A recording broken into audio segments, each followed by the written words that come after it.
Ingles.fm, Real English Conversations, Series 2.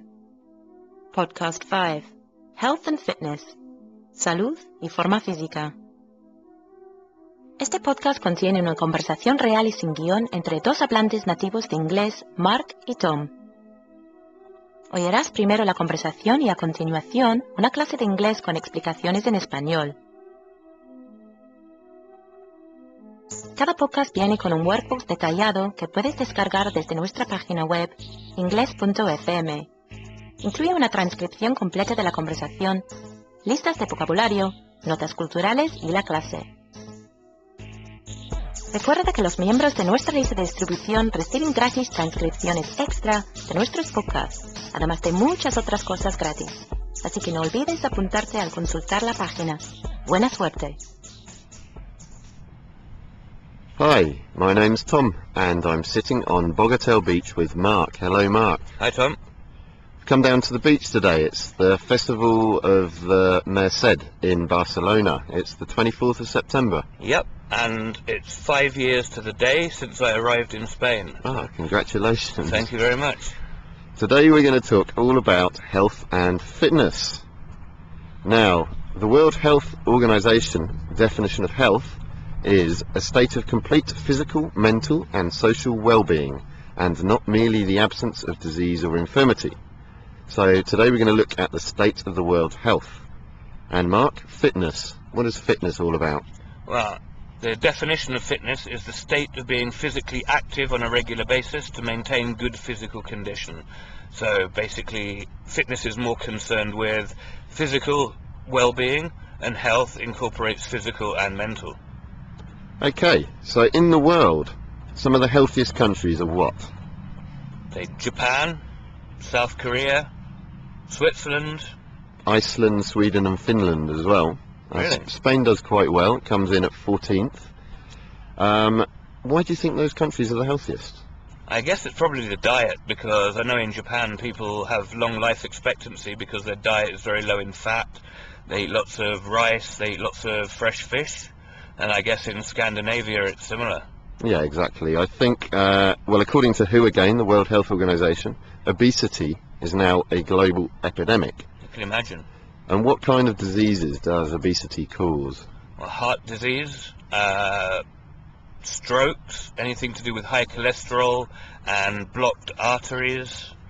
Cancer as well. Diabetes is a huge problem, an increasing problem. And globally now there are supposedly more than 1 billion overweight adults, and at least 400 million of them are obese. So that's clinically obese. Yeah. Very unhealthy because of their weight. And by 2015 they predict there's going to be 2.3 billion overweight adults in the world. My God. So how does this affect life expectancy? Well, in Japan they have the highest life expectancy. And Spain, we covered this in our previous podcast, I think, has a life expectancy of 83 years. Sorry, Japan is 83 years, Spain is 81 years, the UK 80, Argentina and Mexico 76, Colombia 75. And obesity rates, where do you think the highest obesity rates are? The home of obesity has to be the US. Yes. But there are other countries also. When I was researching obesity statistics, 30.6% of Americans are classified as obese, so more or less a third of the population. But quite surprisingly, Mexico came second with 24.2%, the UK 23% of the population, and Spain about 13%. Yeah, and in America, in the USA, so in North America, 5 to 6% of dogs and cats are obese. Isn't that incredible? So their pets are getting fat too. Well, they do say that the pets often resemble the owners, but facially, but my God, obese people with obese pets, that's cruel. Yeah, and I had another look at some of the suicide rates for countries as well, because obviously health is about mental health as well as physical health. And interestingly, Japan and Finland, that were some of the healthiest physically, actually had some of the highest suicide rates. So why do you think that is? Well, I guess in Japan there's a great deal of stress. I mean, I've spoken to a couple of people recently about living and working in Japan, and basically they were saying that people fall asleep at their desks at 11, 12 o'clock at night if the boss is still in the office. They don't leave. So I imagine workplace stress is huge in Japan, and that could lead to quite a lot of people deciding it's not worth it anymore. Finland, I imagine, is very cold and very dark for at least 6 months of the year. And they have high gun ownership there as well, I think. Lethal combination. Yeah. Dark country with lots of guns. So Mark, in terms of health trends, are countries getting more or less healthy, do you think? I think it's difficult to actually say in general what's happening, but in developed countries, surprisingly, people are getting less healthy with lots of processed food, sedentary lifestyle, lack of exercise or lack of time to do any exercise, whereas in the developing world, they're actually getting healthier because now they're getting more access to healthcare facilities and education that wasn't available before. So it's kind of the reverse of what you would expect. But I think in some cases that isn't the case as well. For example, in Thailand, they are developing huge obesity rates amongst the richer classes because they now have access to fast foods, and McDonald's and fast foods in general are replacing the traditional rice-based diet as the preliminary diet there. So I think it depends on your class, and it's actually almost a sign of being wealthy in Thailand if you've got a fat child that can afford to go to McDonald's. So a bit like in Tudor England. I mean, Henry VIII, the king, was enormous. He used to eat and eat and eat because he could, whereas most of the peasants were starving. So it's been like that throughout time. And another statistic that I found quite amazing was that in the UK, the average citizen walks 317 kilometres per year. So less than a kilometre a day. Yeah, I mean, what are they doing? They're just spending the whole time in their cars or on trains or in front of the television, I think. And that's a fall of 106 kilometres a day. 106 kilometres a year since 1975. So in 35 years, basically people are walking 30% less. So that's obviously a contributing factor, I think.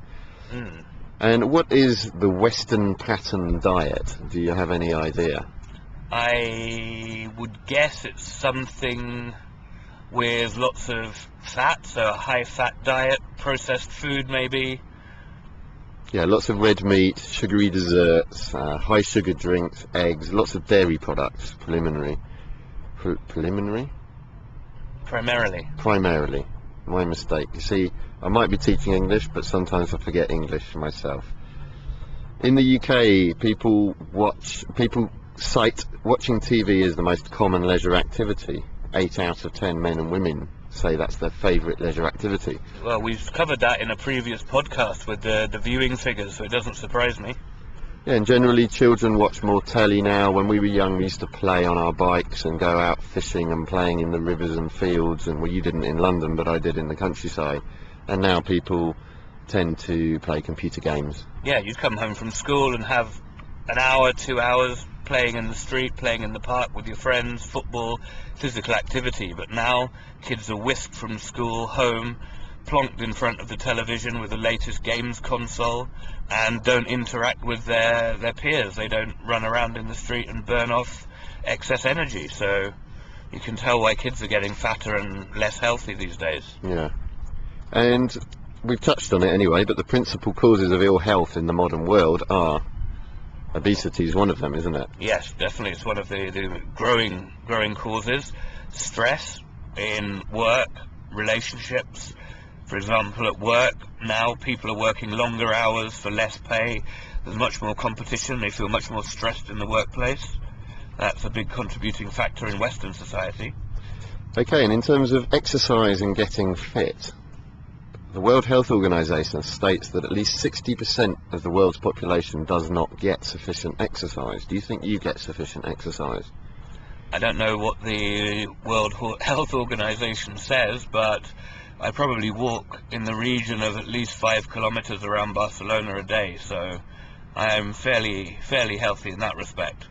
And in what ways does exercise benefit people? Respiratory improvement, blood circulation, helps people think more clearly, and what happens when you exercise? Those endorphins. Endorphins, makes you feel happier, so maybe that prevents depression. Yep. It helps the immune system as well. So if you exercise regularly, you're less likely to get those horrible winter colds that everyone in England gets. And what else should we do? We should shift fat consumption away from saturated fats, so eat less fatty meats and more unsaturated fats, which are like nuts and vegetable oils. Obviously eat more fruit and vegetables, grains and pulses. What's a pulse?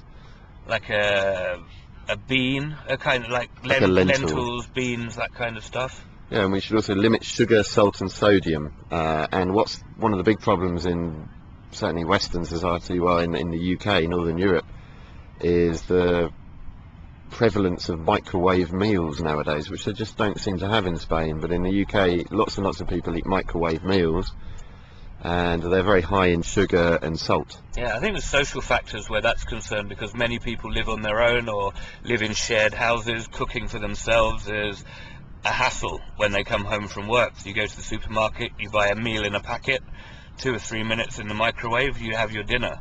But in Spain, again, social factors, people don't live that way, so they normally eat together with the family at home. Yeah, much better that way, I think. I agree. So do you think in the near future we're going to be seeing fat camps turning up in England? Well, it wouldn't surprise me if we're already at 23% obesity and America's 30.6. Can you explain what a fat camp is to our listeners? It's like a camp where parents send their overweight children for kind of military-style exercise regimes in order for them to lose weight, which seems a bit ridiculous because the parents have bought the food to get the kids fat in the first place. And they originated in the USA, didn't they? Yeah, so like most of these silly social trends, no doubt it will take off in England sooner or later. Okay, so if you had to guess, what percentage of people in the USA do you think engage in some kind of exercise on a regular basis? Not many. 10? 20% maybe? Yeah, it's about 16%. Oh. And what do you think their most popular exercise is? Driving's not an exercise, so I'd say walking maybe? Yeah, walking was quoted as being their most popular exercise, along with weightlifting and cardio gym equipment. But in the UK it's gym, swimming, football. And swimming is very popular amongst women. So in terms of health awareness, how is this changing around the world? Are we becoming more aware nowadays? I think so, because of medical advances and the fact that unhealthy people cost the health system a great deal of time and resources. There's generally government-sponsored health awareness programs now that didn't exist in the past, so people are more aware of what to do and what not to do in order to be healthier. Can you name an example? Do you remember the 5-a-day programs in the UK before you left? I think it started around the time we left. That's like 5 different sources of fruit and vegetables a day or Yeah, something? 5 portions of fruit and vegetables a day. They promoted this in the US and the UK, but they actually found in April this year, 2010, a study of 500,000 people that the association between fruit and vegetable intake and reduced cancer risk was very weak, except for drinkers and smokers. So really, they promoted this hugely, telling everyone it was going to solve all their health problems, and then they found that there was no real correlation between eating 5 bits of fruit and vegetable a day and reduced illness. Oh, funny that. Most of these government initiatives seem to be launched with massive publicity, but often fall short on science. Okay, and what about Jamie's school dinners? Can you tell us something about what that was? Jamie Oliver is an English television chef. He is very famous in the UK, and he basically went into state-run schools, looked at the meals that they were providing for the kids, and basically was quite horrified. So he initiated a campaign where he would use his knowledge of nutrition from his job as a chef to organise meals that were more nutritionally beneficial for kids in state schools. Yeah, and the important thing was at low cost, because lots of parents and the schools were saying we can't make healthy food for 50 pence a meal for children, and actually he proved that they could. So, and it was a massive initiative, and he's become very popular in the UK, and he's now opening restaurants all around the world as well. I think he may have some in the States and in Australia too. Didn't know that. So in terms of dieting, in the USA, 70 million dieters are constantly shifting from one diet to the next, and the weight loss industry is worth $70 billion a year. So if it's like the UK, 5 portions a day, none of them really work, because you lose X kilos on one diet, think, okay, I'm healthy again, so you just go back to the lifestyle you had before you went on the diet. So no, oh, that diet didn't work, so I'll try another one. Yeah, it's a huge, I mean, you just have to go online and put in dieting, and you just get so many horrible websites with pop-up windows and all sorts of different offers for, and photos, the classic websites with the photos of the before and after. You know, after taking these 30 diet pills, I'm 30 kilograms less than I was before. Obviously rubbish, but people are so desperate to lose weight that they're trying everything they can, like you said. And 25% of American men and 45% of American women are on a diet at any given time. So they've become obsessed, again, sold by the advertising and the lifestyle that everyone should be thin and beautiful, so it's playing on people's insecurities, weakness with very powerful advertising. No wonder it's worth so much money a year. Yeah, but what is the solution? It's obviously not taking diet pills, is it? What's the... Lay off the burgers, probably. Yeah, fewer burgers. It's for me, it's just all about a whole shift in lifestyle. You know, you can't just eat lots and then diet, and then eat lots then diet. Obviously, you just have to build these kind of habits into your lifestyle. You need to walk instead of getting in your car a little bit more often. You need to walk upstairs instead of getting the escalator. You know, you need to change your diet a little bit. You know, you don't have to go from eating great big burgers to having a little salad every night, because it's going to be horrible. But you know, just gradually make some changes, and yeah, nothing major, and do, like we've said in other podcasts on different topics, do it in moderation. So it's not a massive change in your life, but little by little, change one thing, change another thing, and then before you know it, your life's a bit different without it being so dramatic. Yeah, thank you for listening. Let's go and get a burger. Bye bye. Bye bye.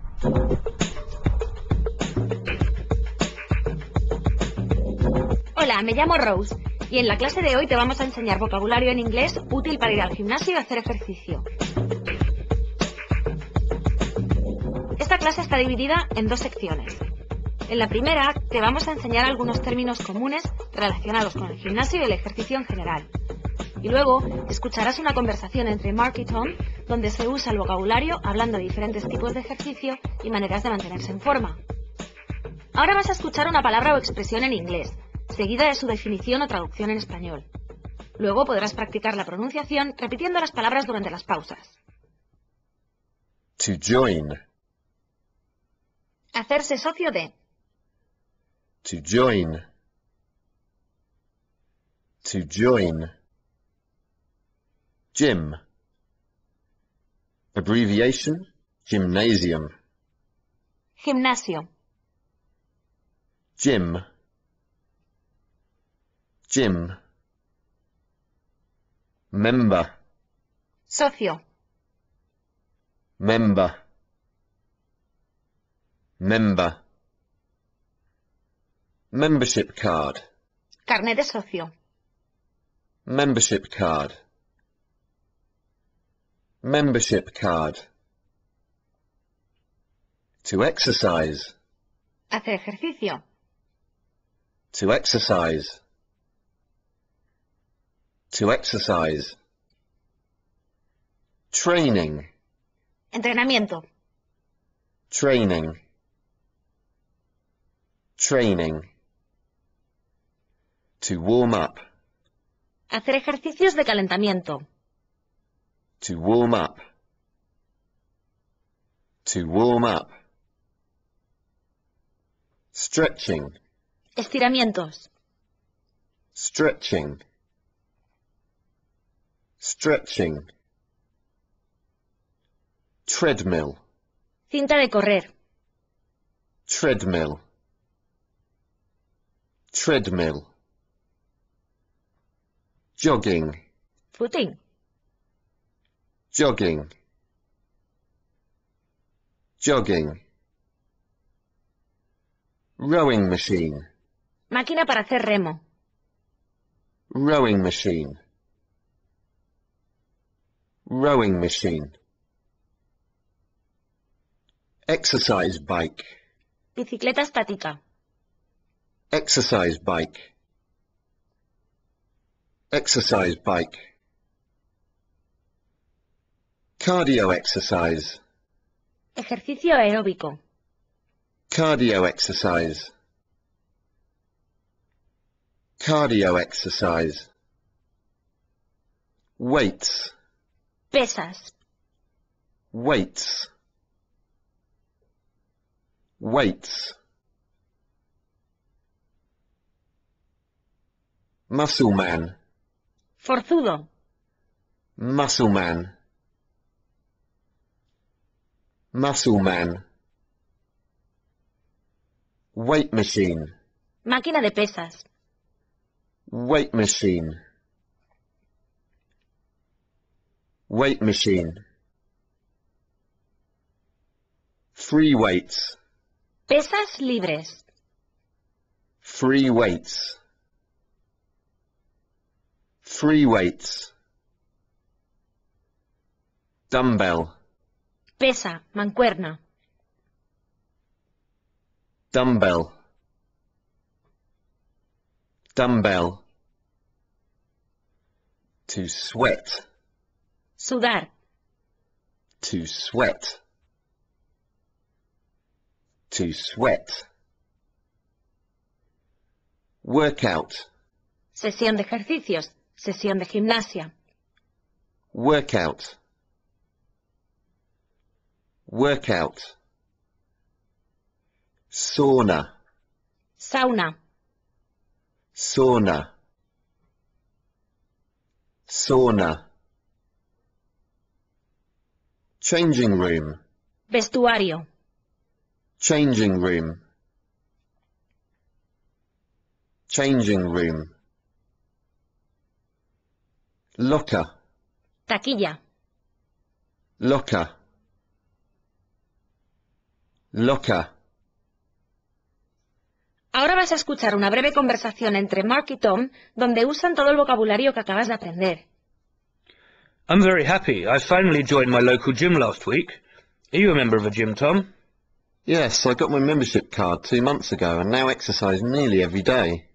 What training do you do in the gym?